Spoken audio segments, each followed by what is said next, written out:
Bonjour à tous et bienvenue sur la chaîne de votre liberté. Je suis ravi de vous retrouver pour notre rendez-vous mensuel sur mes investissements et mes revenus passifs du mois précédent et en l'occurrence là du mois de décembre 2024. Pour cette dernière édition du coup des revenus de l'année 2024, on va changer un peu et on va aller commencer sur ce que je veux vraiment faire évoluer pour l'année 2025.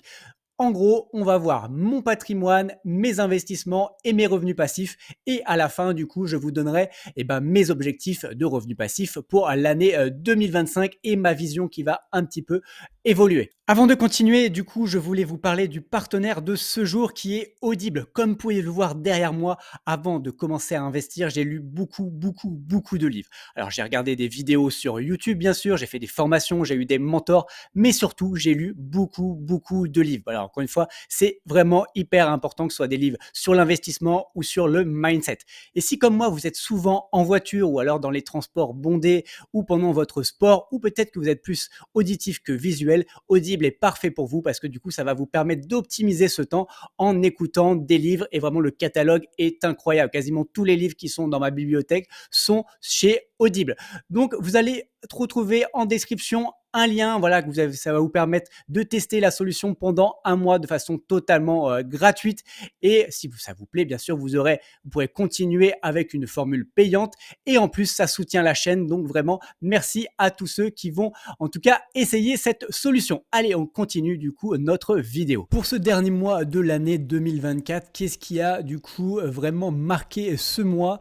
Donc, bon, honnêtement, il ne s'est pas passé beaucoup de choses. Bon, c'est vrai que par exemple, je suis quand même assez investi et je vous en ai parlé au niveau de mon PEA et je suis en train de vraiment me désengager et du coup on va en parler, mais ça m'a permis aussi parce que le CAC 40 est l'un des indices de bourse qui est le plus en décroissance par rapport au S&P 500, même par rapport à l'Allemagne ou autre. Vraiment le CAC 40 est quasiment, je crois, la moins bonne performance de l'année, et là il y a eu encore une baisse en ce mois de décembre et ça m'a permis finalement d'acheter une action que j'avais envie d'acheter, enfin en tout cas de me renforcer depuis un petit moment. Mais surtout en ce début du mois, j'ai liquidé pas mal de positions qui étaient vraiment en bénéfice. Et donc voilà, j'ai soldé une grosse partie aussi de mon PEA et on va en parler. Et après, au niveau surtout immobilier tokenisé, voilà, il y a eu quelques honnêtement très beaux projets, dont un très beau projet chez Atoa et aussi quelques beaux projets chez Realty dont on va discuter. Ensuite, juste avant de commencer aussi, justement, on parlait de Realty. J'ai lancé la formation Realty, le guide Realty de A à Z, qui est totalement gratuit, en tout cas pour ceux qui passeront par mon lien pour s'inscrire du coup sur Realty. Et pour tous ceux qui sont déjà inscrits sur Realty, je vous permets d'acquérir cette formation uniquement pour 19 €. Encore une fois, je voulais vraiment que cette formation soit hyper abordable et vous trouverez donc dedans vraiment des tutos pour aller encore plus loin et aussi les bases encore une fois sur comment créer un MetaMask, comment se faire whitelister, qu'est-ce que le REIT, qu'est-ce que le token RWA, comment analyser les propriétés et tout ça. Donc vraiment, voilà, n'hésitez pas, encore une fois, il y a le lien en description. Allez, du coup, on commence. Donc, qu'est-ce que je vais prendre en compte vraiment dans mon portefeuille? Et vous allez voir, il va y avoir un petit nouveau, en tout cas dans mon calcul de mon capital. En tout cas, mon capital investi à fin décembre est de 219 148 €, donc sous 8 catégories.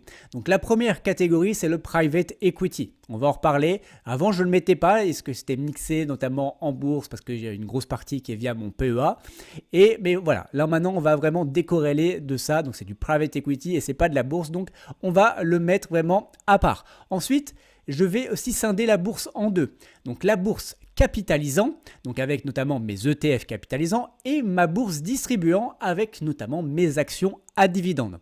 Ensuite, on va voir l'immobilier fractionné tokenisé, on va voir le crowdfunding, soit immobilier et agricole, et là il y a eu quelques bonnes nouvelles, ça faisait longtemps qu'on n'avait pas de bonnes nouvelles, mais on va parler. Ensuite, le crowdlending sur lequel je commence vraiment à monter en puissance, notamment pour l'instant sur Robocash, mais en tout cas ce début 2025, je vais me lancer dans plusieurs plateformes, parce que vraiment ça commence à bien me plaire aussi ce type d'investissement. Ensuite, SCPI et investissement alternatif.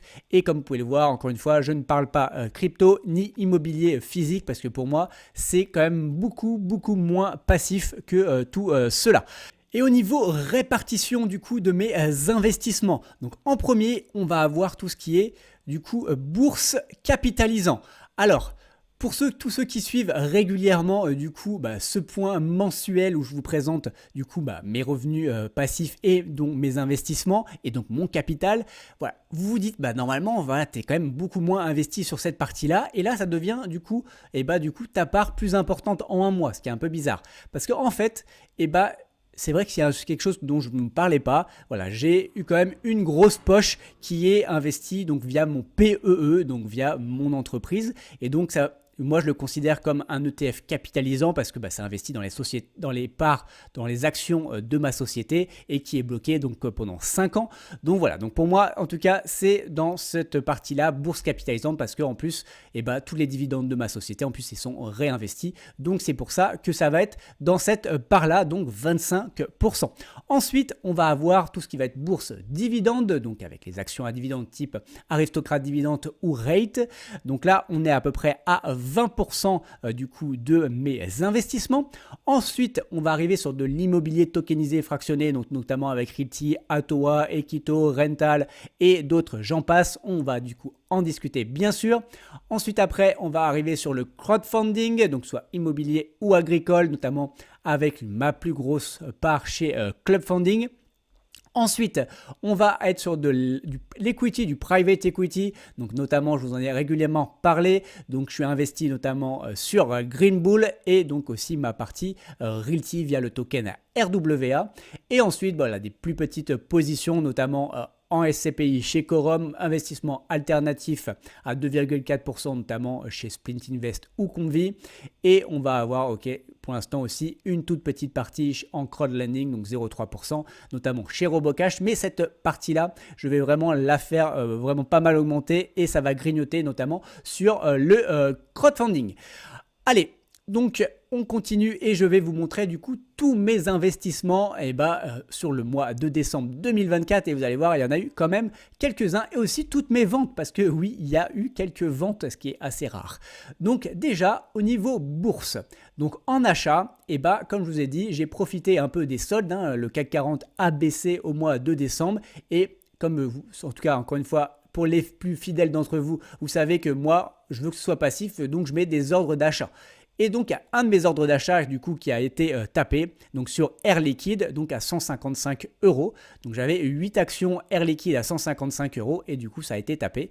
Et donc, j'ai pu acquérir donc des nouvelles actions sur Air Liquide et c'est clairement, ça fait partie de mes 5 actions. Donc, je veux garder plus que 5 actions du coup sur mon PEA et Air Liquide clairement fait partie de cela. Et donc, ça m'a permis de me renforcer sur Air Liquide. Bien sûr, ça fait augmenter aussi en tout cas mon prix de revient moyen sur Air Liquide, mais en tout cas c'est pas grave, encore une fois c'est normal, c'est comme ça aussi, je voulais me renforcer. Et par contre, comme je vous l'ai dit en introduction, j'ai liquidé pas mal de lignes, donc j'ai liquidé 4 lignes qui étaient vraiment en forte croissance, et donc voilà, encore une fois, je voulais me désinvestir un peu du PEA, je vous en ai déjà expliqué les raisons dans une précédente vidéo, donc voilà, on va aller revoir la précédente, celle du mois précédent, pardon, donc Vraiment, moi, le PEA, aujourd'hui, je vais faire moins en moins. Comme vous savez, moi, j'ai une stratégie aussi, on va en parler notamment dans ma vision 2025, un peu plus internationale et avec une volonté d'expatriation avec ma famille. Et donc, le PEA n'a plus vraiment de sens et en plus, je ne crois pas à long terme donc en la France.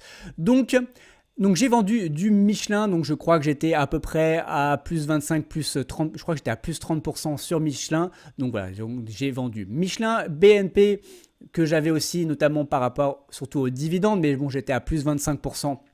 Donc j'ai vendu.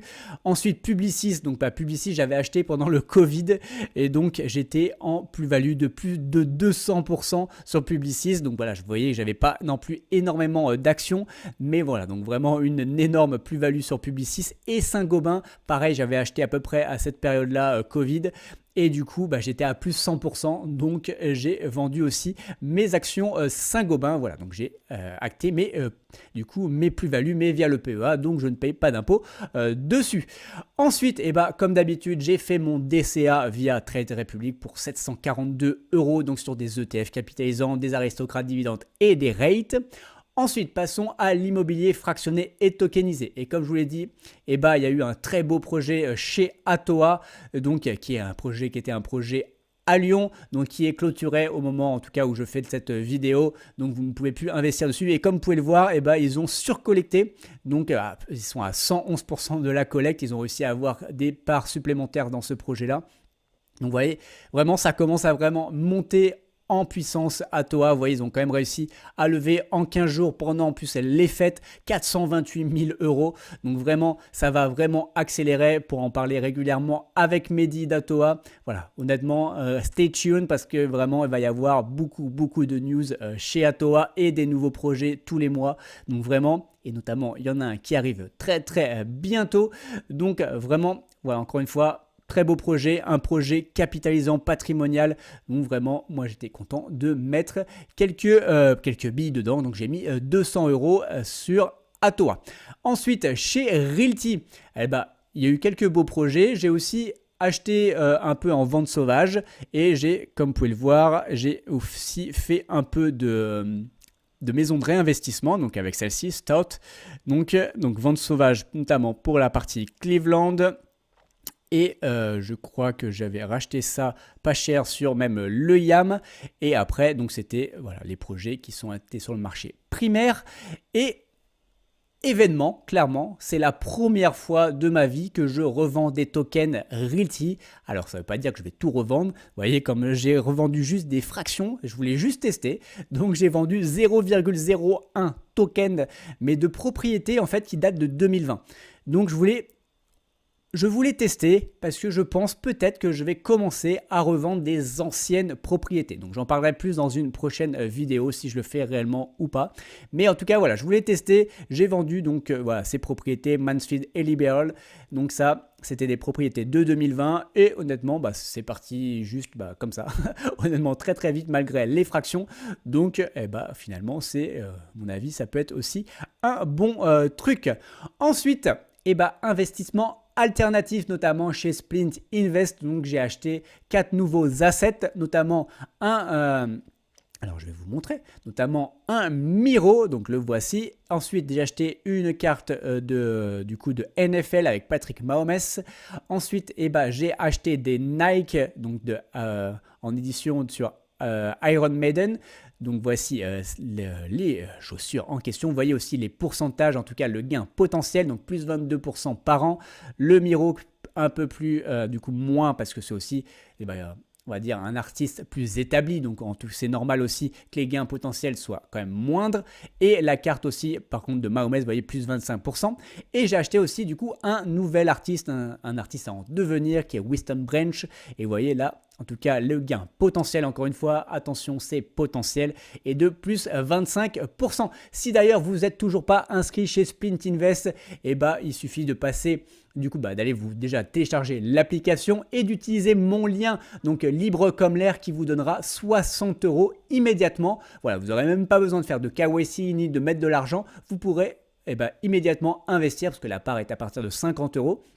Et Splint Invest avec mon code bonus vous donne 60 €, donc vous pourrez du coup acheter votre premier Splint de façon totalement gratuite et il vous restera 10 € du coup pour un second Splint et voilà, ça équivaudra à 20% de réduction pour ce prochain Splint. Voilà, en tout cas vous avez tous les détails en description de cette vidéo. Ensuite, bah, dans quoi d'autre j'ai investi? Comme d'habitude, j'ai réinvesti mes loyers, en tout cas mes dividendes, je ne sais pas comment on appelle ça sur les SCPI, donc la totalité sur mon Quorum Origin et Quorum XL. Et ensuite, bah, j'ai replacé 500 € chez Robocash, donc dans mes stratégies very short et short, c'est-à-dire moins de 3 mois et moins de 6 mois. Voilà, donc en tout cas, c'est l'une de mes stratégies. Et pareil, bien sûr, je ferai prochainement, en tout cas, une vidéo, notamment sur mon expérience chez Robocash, qui est pour l'instant très positif. Du coup, j'ai investi au total en décembre 2024 3 393 euros et je vais de plus en plus le mettre en dollars. Encore une fois, je vous ai dit, je veux avoir une vision aussi internationale et la monnaie internationale reste encore aujourd'hui le dollar américain et c'est pour ça que donc j'ai investi 3514 dollars américains donc pendant ce mois de décembre. Donc comment ça se répartit? Donc, comment ça se répartit? Donc, principalement en bourse, on l'a vu notamment avec du Air Liquide et mon DCA chez Trade Republic. Ensuite, au niveau de l'immobilier fractionné avec Realty et Atoa. Ensuite, au niveau du Cred Lending, donc chez Robocash notamment, donc ça c'est mes 500 euros. Un peu investissement alternatif et SCPI. Qu'est-ce que du coup un revenu passif? Parce que maintenant on va parler revenu passif, combien ça m'a généré de revenus passifs du coup tous ces investissements. Donc qu'est-ce qu'un revenu passif? Encore une fois, par définition, c'est un revenu régulier qui ne nécessite aucun effort continu de ma part. Ça veut dire j'investis et je touche après régulièrement soit des loyers, soit des intérêts, soit des dividendes ou autre. Voilà, donc c'est ça un revenu passif et c'est vers quoi en tout cas j'essaie de me diriger le plus. Donc, quels ont été du coup mes revenus passifs du coup en ce mois de décembre et je vais rajouter également le rendement du mois annualisé. Donc, au niveau du crowdfunding, donc au niveau de crowdfunding pour commencer, donc revenu passif 102,07. Aussi, information très importante, c'est qu'à partir de maintenant, je vais vous donner du coup mon revenu passif brut. Pourquoi je vais vous donner mon revenu passif brut? Initialement, je vais vous donner le revenu passif du coup avec la flat tax en moins. Voilà, je vais vous donner le revenu passif net avec moins la flat tax. Maintenant, je vais vous donner le revenu passif brut parce qu'encore une fois, je vais vous donner une vision internationale. Et moi, mon but, c'est de m'expatrier. Donc, en fait, j'ai besoin aussi d'avoir cette vision brute parce que si je vais dans un autre pays, aussi, je pourrais appliquer aussi la taxation de ce pays. Voilà, ça peut être 0, ça peut être 10, ça peut être 15, ça peut être 19 comme en Espagne. Voilà. Ou ça peut être 30 comme en France. Voilà. En tout cas, j'ai besoin aussi d'avoir cette vision brute. Et à la fin, je vous donnerai du coup mes objectifs de revenus passifs en dollars américains et de façon brute. Donc, chez Clubfunding, j'ai gagné 102,07 euros, donc façon bien sûr brute. Et bonne nouvelle, j'ai eu un remboursement, donc un projet qui a remboursé intégralement, donc il restait 733 euros du coup à rembourser sur ce projet, donc il a été remboursé intégralement.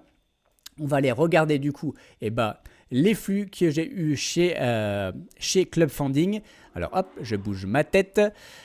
Donc au mois de décembre, alors ce qui est bien, et vous voyez ça a augmenté quand même par rapport à la semaine dernière, même si je mets le brut maintenant par rapport au net, j'ai quand même touché un peu plus parce que, vous voyez, donc là c'est à partir d'ici, j'ai eu des intérêts du mois précédent. Donc il y a des projets qui étaient en retard, en tout cas qui étaient en retard de mois précédent et là qui ont finalement payé, donc avec un mois en retard. Donc vous voyez, donc 6,42 et 5,83, ça c'est du brut, c'est du net, pardon, c'est les montants nets. Ensuite, vous voyez donc là, hop, 5,86, 7,642, 6,42, 6,42, 6,13, hop, les 733 qui ont été remboursés donc du projet, donc hôtel particulier de Neuilly, celui-ci, il est clôturé et m'a été du coup intégralement remboursé, donc c'est fini. Donc hop, les petits intérêts qui restaient, et vous voyez celui-ci aussi, donc de novembre qui était en retard, donc il m'a aussi payé. Donc il y a quand même 3 projets qui étaient en retard et qui ont payé leurs arriérés. Donc en tout cas, ça m'a permis aussi d'augmenter du coup mon revenu passif Clubfunding ce mois-ci. Et en plus, un projet remboursé. Honnêtement, je suis plutôt content. Comme vous le savez, voilà, si on regarde notamment dans le détail, il y a quand même aujourd'hui beaucoup de projets en retard chez Clubfunding. Hop.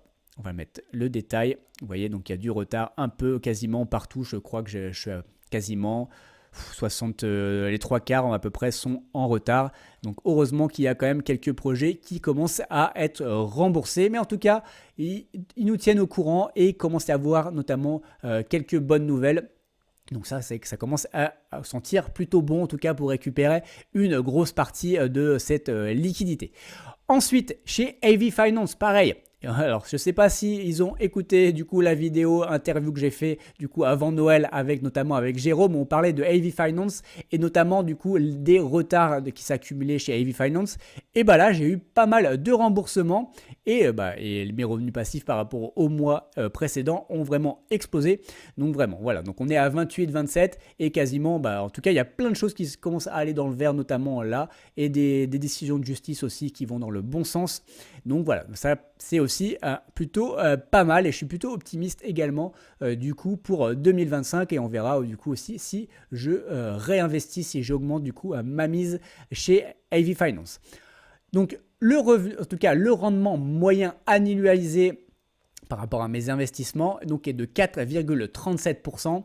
Alors, comme vous avez vu, il y a quand même pas mal de retard chez Club Funding, donc il y a des projets qui ne me payent pas, donc forcément, ça réduit le rendement. Et après, il y a des plateformes type La Première Brique ou Limo ou autres qui payent in fine, donc je ne touche pas aujourd'hui de revenus passifs de ces plateformes-là. Donc ça réduit grandement du coup le rendement. Ensuite, au niveau bourse, clairement, c'est pas un mois énorme de dividendes. Donc, j'ai reçu un dividende donc, de LVMH de 16,50 € et j'ai reçu quelques dividendes également sur mes différents comptes titres, donc pour à peu près 50 € sur les deux, entre Bourse Directe et Trade Republic. Donc le rendement est de 1,90. Bon, clairement, c'est pas un gros mois au niveau des dividendes. Voilà, donc c'est normal que ce soit pas incroyable là-dessus. Ensuite, au niveau de l'immobilier fractionné et tokenisé, et là, vous voyez directement le rendement qui est quand même beaucoup plus important. Alors, à relativiser parce que aussi chez Realty, le mois de décembre a été un mois à 5 lundis, donc ça a du coup aussi gonflé ce revenu. Donc mon revenu passif chez Realty est de 330 €, donc comme je vous l'ai dit, mais avec 5 lundis, donc forcément c'est gonflé, le mois prochain ce sera forcément moindre. Ensuite, Equito 12,96, chez Atoa 8,29, Invest Dubai. Donc Invest Dubai, j'ai plus aucun flip, donc j'ai plus que mes deux appartements à Dubaï qui sont loués en location courte durée. Donc voilà, où j'avais mis le minimum. Donc vous voyez, donc j'ai plus grand chose sur la plateforme pour l'instant. En tout cas, voilà, on verra si je en remets ou pas. Donc 1,66 chez Invest Dubai, chez Rental 3,08. Encore une fois, j'ai pas pu réinvestir chez Rental parce que les bons projets partent vraiment très vite. Mais je vais en reparler parce qu'honnêtement, ils sont en train de faire des partenariats plutôt intéressants. Et honnêtement, je pense que je vais réinvestir pas mal chez Rental. En tout cas, je vais augmenter mes investissements, en tout cas largement au niveau de Equito. Ensuite, Tantième 2,14 et Brick Club, donc 1,02. Bon voilà, c'est une plateforme pour l'instant qui est plus ou moins morte, mais qui continue en tout cas à verser pour l'instant les revenus. Ensuite, au niveau SCPI, donc mon rendement sur le mois est de 4,91. Voilà, c'est plutôt régulier là-dessus, on est aux alentours en général de 5%, donc c'est assez régulier, donc j'ai touché 25,46 €. Au niveau du crowdlending, donc 4,36. Alors il faut aussi que je commence à appréhender mieux aussi le site, notamment Robocash. Donc j'ai mis 500 €, mais surtout en plus en fin de mois, donc le temps qu'il soit investi, forcément ça n'a pas permis aussi de porter ses fruits. Et aussi j'ai eu pendant une longue période, c'était les fêtes aussi, j'ai pas non plus regardé tous les jours, et pendant une longue période, par rapport en tout cas aux paramètres que j'ai mis, il y avait une grosse somme qui n'était pas investie, donc forcément ça n'a pas généré non plus beaucoup de revenus. Et à savoir aussi, c'est en tout cas sur les prêts de 6 mois, s'ils vont vraiment au bout des 6 mois, vous ne touchez pas de revenus aussi. Donc voilà, c'est aussi forcément logique. Du coup, au niveau de mes revenus passifs par catégorie, et donc là, comme souvent, la plus grosse partie est l'immobilier tokenisé et fractionné, donc pour 61%. Ensuite, au niveau, c'est le crowdfunding, donc pour 22%. Ensuite arrive tout ce qui va être bourse et dividendes, donc 11,9%.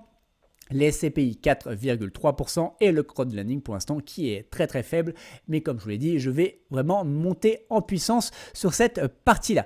Et si on regarde plateforme par plateforme, donc le champion encore une fois, comme assez régulièrement, mais je l'ai dit encore une fois lors du mois précédent, ça commence à me poser un problème.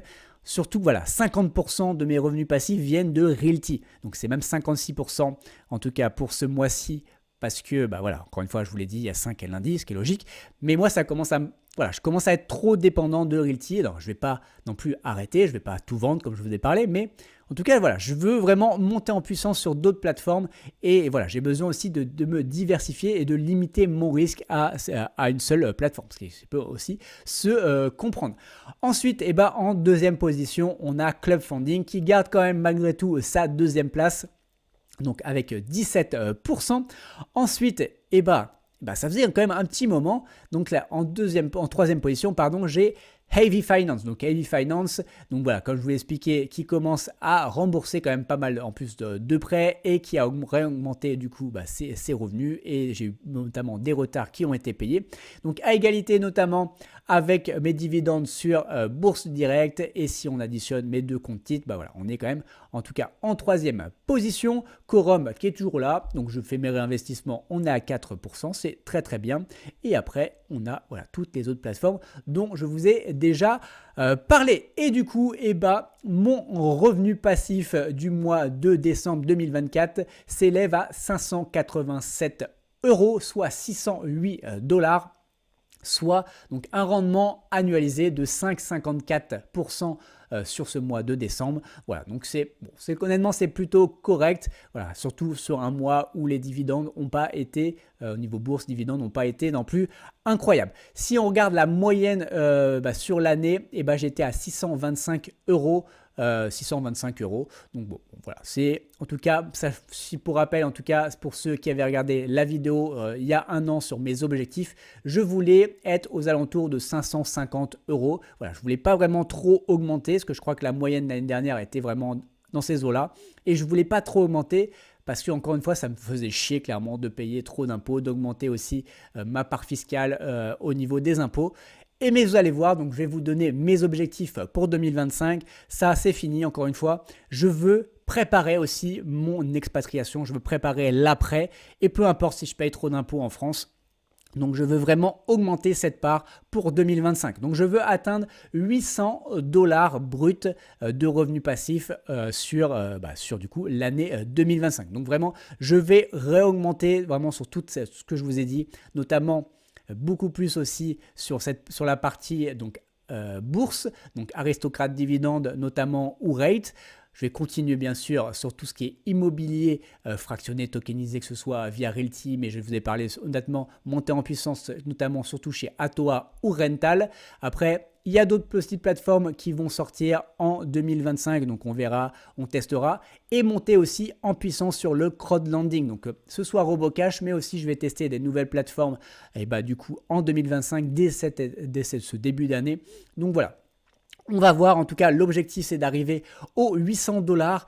Et rapidement, l'objectif, c'est vraiment se diriger rapidement vers les 1000 $ de revenus passifs bruts. Voilà, vraiment, c'est vraiment pour moi un objectif qui doit être sur du court terme. Donc vraiment, sur un an, j'aimerais arriver très proche, en tout cas, de voir en ligne de mire ces 1000 $ de revenus passifs. Allez, voilà, c'est tout en tout cas pour cette vidéo. Mettez-moi en commentaire, vous, quel a été votre revenu passif du coup pour ce mois de décembre 2024. Mettez-moi vos objectifs également de l'année 2025. Likez bien sûr la vidéo si vous avez apprécié. Partagez-la à des gens que ça peut intéresser. Et si vous n'êtes pas encore abonné, bien sûr, abonnez-vous, encore une fois, ça aide la chaîne et c'est vraiment hyper important. Et pour rappel, tout ceci ne sont pas des conseils en investissement. Mon but n'est pas de vous apporter le poisson tout cuit dans l'assiette, mais vous apprendre à pêcher. Faites vos propres recherches avant d'investir votre argent.